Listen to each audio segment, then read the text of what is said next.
Giannis made that remark after winning, saying, "I won it." And didn't have to go to a super team. I won it the right way. Say Durant's name, what do you think? Just say Durant's name.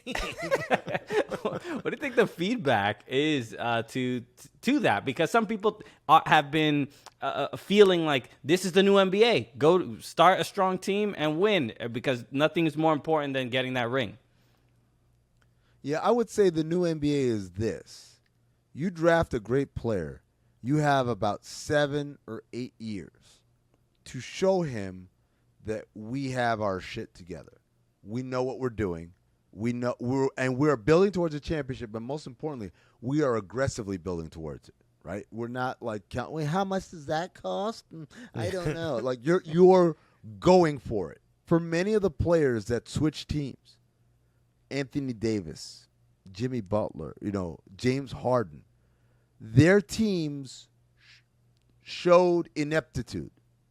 And at some point, you have to say to yourself, how long? What's my responsibility to wait until you figure it out one day?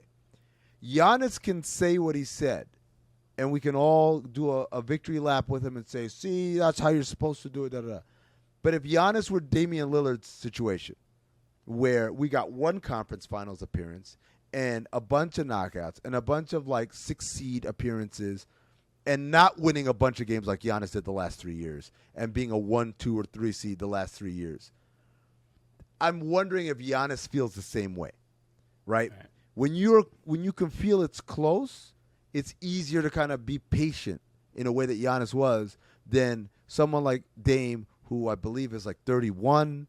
And, it's not looking any better. It's like, what do we have to look forward to next year if you're Portland?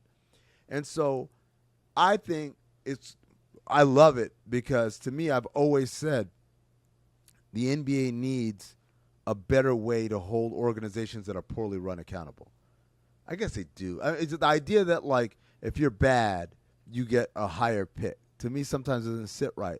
Because some of these teams tank, sure, but a lot of them don't. A lot of them actually think they're going to be good, and then the season happens ooh, we're terrible. Yeah. You know what? On second thought, let's play our young guys and start this thing over. Oh, yeah, we meant to tank. We knew it was a plan. And, the reality is, no, it wasn't a plan. You thought you were going to be nice, and you ended up being trash. Houston this year, they traded Harden, demanded an all-star in return. They thought they were going to be nice. Yeah. They thought. They traded Westbrook for John Wall. They thought they were going to be nice, and it turned out to be trash. Detroit, they went out and signed Jeremy Grant for all this money and Mason Plumlee and all these guys. They thought they were going to be nice, and now they got the number 1 pick because, you look like geniuses, but the reality is that wasn't your plan. Sacramento thought they were going to make the playoffs.